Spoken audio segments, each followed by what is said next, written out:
How's it going? Welcome to the Q2 Rapid Transformation Intensive. This is the first training in April. April is all about mastering your frame.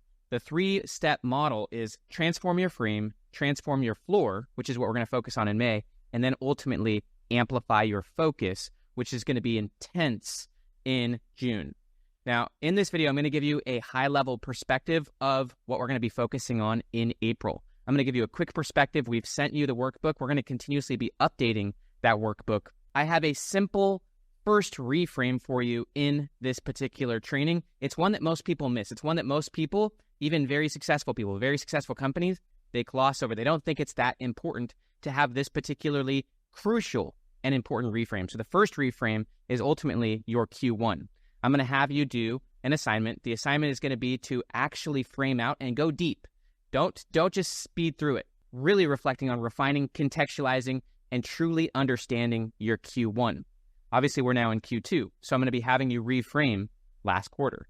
And the reason for that, I just barely did a leadership training last week with a company that's doing hundreds of millions. I'm helping this company scale to billions, and they wanted to quickly jump past reviewing their progress and then jumping ahead to how do we actually focus on Q2? And honestly, they actually felt like they were failures. I said, heck no, that's not right. We're actually going to sit with it. We're going to sit and actually digest, actually metabolize what has happened in Q1.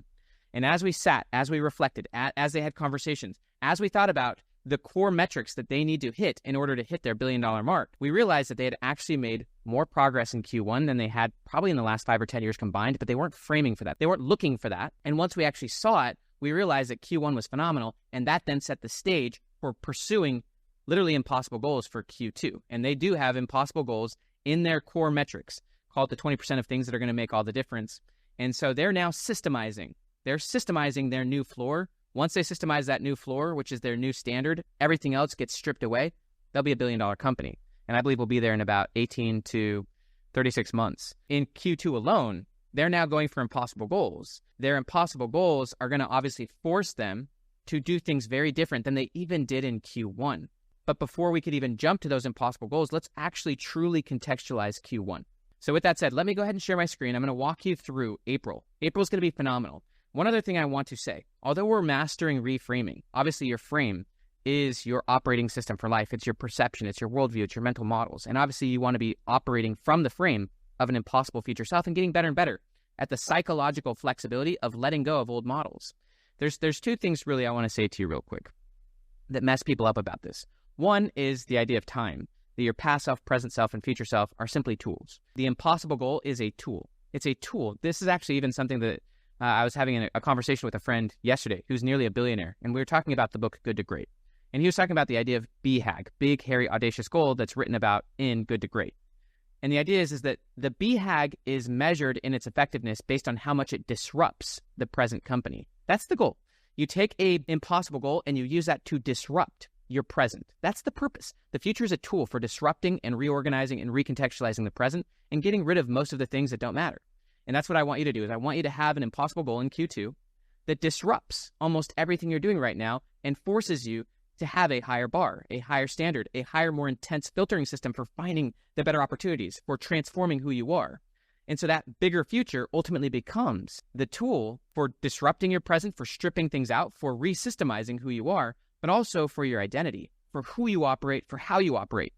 I look at frame as an aggressive, offensive approach. In psychology, we talk about approach versus avoid.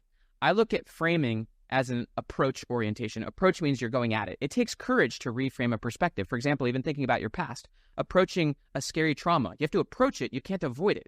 You got to approach it intensely and then be willing to reframe it, reshape how you look at it, what it means. Framing is an approach or an offensive orientation. The floor, in my mind, is mostly an avoidance or a defensive orientation. So you've got your frame, which is constantly updating. You've got your floor, which is about ultimately stopping most things from coming in. You want to set such a high floor that almost everything you're doing right now gets blocked out. And then ultimately focus is extreme approach, extreme offense, extreme feedback loops. And what you will find even in this challenge from me is extreme transformation. I'm going to demonstrate extreme transformation even in the book you get, in the process you get, my life. Every week, you're going to see rapid transformation in my life. These next 90 days, I'm on extreme approach mode, extreme transformation in terms of offense, And I invite you to do that as well. As you transform your frame and as you create that BHAG, right, that impossible future self, and as you use that as the filter, then you've got your floor, which blocks out most of the noise, and then you can ultimately focus on higher and better things and watch as the transformation happens. It's really the focus, the intense focus on higher quality and better things, that in 90 days, your life can be different. Even me, I'm refilming this video on April 2nd. And to me, the standard is getting so high that I just need to refilm this. I actually filmed the first version of this video yesterday and it just wasn't good enough. And so that said, let me go ahead and share my screen. Let's just give a taste of April and a quick few invitations and ultimately a core assignment right now, your first core reframe. So I really invite you not to rush this, but to genuinely take the time to think through and expand the frame of what your Q1 was. Don't just rush this. What was Q1? What did it mean? Think about it from the perspective of where you were at the beginning of Q1. So at the beginning of the year, January 1st, based on where you're at now, what were the most important forms of progress? How are you different from who you were at the beginning of the year? But also, here's another way of looking at it. And this is something I did with this company that I was training last week. And it really helped them to see that their Q1 was much bigger and better than they thought. Because initially they thought it was a failure, which is absolutely false. But I asked them, let's go back to Q1 of 2023. So let's go back a year ago. If your former self a year ago could see what you did, the changes you made, the moves you made, the progress you made in the key areas that matter, right? Some of those key areas that matter, you might not have even been focused on last year. As an example, me last year. Last year, I was focused on growing my YouTube channel, right? Whereas now, I'm not even focused on that. I'm actually focused on massively scaling my email list. There's a lot of other things that happen in my Q1. Us going through an adoption process, us moving, so many other things. There's key things that I'm focused on that if you had asked me last year in Q1, I would have been like, holy cow, that wasn't even on my radar. Holy cow, that's powerful progress. And so I want you to look at it from different angles. That's part of reframing and really contextualizing. What did your Q1 mean? It's private victory that precedes public victory. So a lot of the private victory is about letting things go that are now below the floor, right? It's about reframing and about re-clarifying what I'll call your thesis. The thesis being, in simple terms, who you are, what you stand for, what you care about, and how you're going to do it. Your thesis is really about your why, your what, and your how. It's your belief system, which ultimately leads to your what, which is your vision and your goals, your impossible future self, and then ultimately your how, which would be the strategy of how you're going to get there.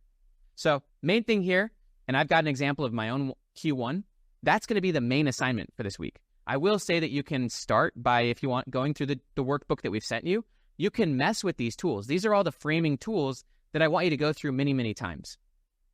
I genuinely want you to not feel rushed. Rapid transformation is not about being rushed. It's about actually transforming who you are, your perspective, and how you do things. And so when I think about deep focus, doing deep work, it's about really two things. It's about doing multiple iterations, multiple drafts. So for example, you could go through these tools and do a single draft this week, but I invite you to do mini drafts because even next week, you're going to see things differently. But also, it's about really thinking through it and really going deep. So it's about multiple iterations and also going really deep rather than just rushing through it. So the main thing I want you to do this week is to really take time to frame out your Q1. And then from there, I honestly think you can 10x what you did in Q1 and Q2 in terms of the things that are going to really move the needle for you. But also, if you choose to, start going through the workbook and honestly begin messing with these tools. The Identity Canvas tool is very powerful. It comes from the concept, and there's a great quote you will find in the workbook that mentions that your identity is more like a canvas in which you create than a script that you are to learn. But we prefer to look for a script because it's easier and it's less risky to honestly fill a role than to create a work of art. And what I'm saying is your identity is a work of art. Your past is a work of art. Your future is a work of art. Your identity is a tool. But just as time is a tool, your identity is a tool. And there's an amazing book that I've been reading lately called The Identity Trap. And it talks about, honestly, the identity politics that are going on in the world today and about how people are using their identity to actually divide themselves from other people. I want you to use your identity as a tool to transforming your life and making rapid transformations. But just as you commit and go all in on an identity, you similarly are going to have to let go of that identity at a certain point, just like you're not your past self. And so don't let identity become a trap for you that gets you locked into and stuck in your past. Always be willing to let go of an old identity when you get a new frame for your future self. This tool right here is the Operate from the Goal tool. And by the way, throughout April, we are going to go deep on these tools, and be very approach oriented, meaning I want you to take rapid, powerful action as you continually update these frames. So the operate from the goal tool is ultimately the tool that says, rather than moving towards a goal, which is taking the present and using that to shape the future, you always want to scale up the future, have an impossible future, and use that as the frame, as the operating system for what you do in the present. And you begin stripping things out. You begin letting things go that are not ultimately going to get you to that future. As you let your future be the operating system for the present, you are going to massively disrupt the present, and you're going to begin stripping things out and being really honest with yourself. The thesis tool is one of my favorites, and I really want you to boil this thesis down. I train a lot of leaders, and one of the things that I find is that if a leader gives me a vision statement, honestly, it lays out their context. It lays out their thesis, which is like, here's the industry we're in. Here's what we're focused on. Here's what we see as the big opportunity. Here's our view of the world, right? That's their thesis, right? Plus, here's our massive goal, and here's our strategy. Often I see a thesis or a vision/strategy statement being like 5, 7, 10 pages long. To me, I know that means that they're not really clear. If your thesis is more than a page and you can't clearly articulate the key aspects of your belief system, your philosophy, your value system, if you can't clearly articulate in a few bullets, here are the things that matter most. Here's what we see in the world. Here's what we believe about the world and about life. Therefore, here is our fundamental goal, which should be an impossible goal, because impossible goals are the most powerful filters for the present. There's very few opportunities, very few options that you can apply to an impossible goal. It's very much like my son, Caleb. If he's wanting to go for college tennis, there's 1,000 paths. If he wants to go for pro, almost nothing will get him there. So it forces us to filter for the best paths. That's using an impossible goal as a powerful tool. So I want your thesis to whittle, to refine, and sometimes to truly reframe.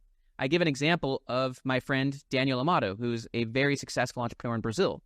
And ultimately, he shifted the thesis of their company. They were a cloud computing company, but then ultimately, in understanding the power of financial technology, fintech, they ultimately acquired a company and shifted their thesis to fintech. And what it did is it 10x'd their potential just by shifting their thesis and the orientation of their company. That was a shift in philosophy, and therefore a shift in goal, therefore a shift in strategy or execution. And by the way, focus is fundamentally about executing on the impossible goal.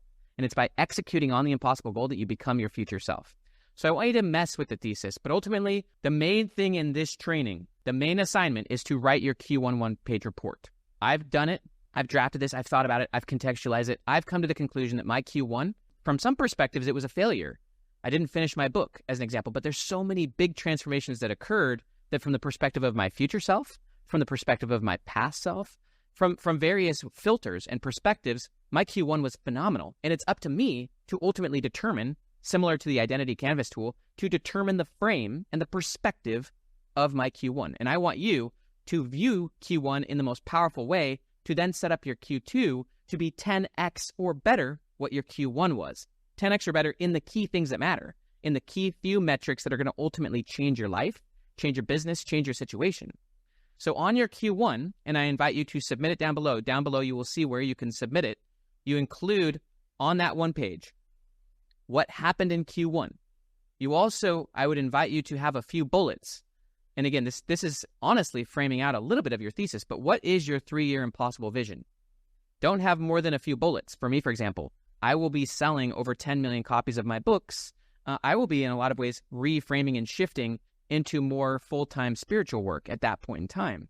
Not there yet. That's my future self at a next quantum level. My 3-year vision is I will be writing phenomenal books. I've shifted a lot of my strategy, right? This goes to thesis. Because of my impossible goal and getting deeply connected to my future self, writing prolifically and selling tens of millions of copies, that shifted my orientation. That vision, getting really clear, connected to it, shifted my strategy. Therefore, with that goal, YouTube no longer became an option. So I had to strip that out and had to re-clarify, reset up my vision. I lay it out in the thesis section of the workbook, but ultimately resetting up my relationship with my publisher, hiring the right types of consultants who will help me scale up my newsletter. I'm just telling you that when you really clarify the vision and get really connected to your future self, the strategy gets a lot clearer. And so I just want you to have a few bullets, 1 to 3 bullets on the most important 10Xs that are going to happen, the most important quantum leaps in the next 3 years. Then ultimately from there, you frame out just a few bullets. What are the most important forms of impossible progress you'll have in 2024 as a whole? And then no more than 3 goals, just 3 bullets. What are the most important things that are going to happen in your Q2? that will make this what I would call a 90-day decade. The more important progress. It's not about volume, although I do invite you to be approach-oriented and to really transform maybe even your health, your relationships. But it's more about the direction you're going. And as you shift your frame and your floor and you start letting things go, then your focus can be very different. So ultimately, a one-page report that lays out the key progress you made in Q1. This is the first powerful reframe. The rest of April, we're going to be going deep on these tools. So don't worry about it. We're going to go very deep on these tools. But this one, I don't want you to shortchange your Q1. Reframing the past is one of the most powerful things you can do. Having a past that works for you rather than works against you. I'm with you on this. April is going to be powerful. April alone is going to be worth more than Q1. But for me, April alone is going to be worth more than 2023. Q2 for me is going to be worth more than the last 5 years or more. And I'm really inviting you to do the same. It's, again, not about the amount of work. It's about where that work is coming from, where that work is going to, as your future self. I love you. I'm with you. Keep it simple. We have 3 months together. 3 months together. It's not about being crazy. It's about multiple drafts, going deeper, and ultimately transforming. I love you. I'm with you. Let's have a beautiful April and have a beautiful time, honestly, a beautiful time viewing and creating that one page of your Q1.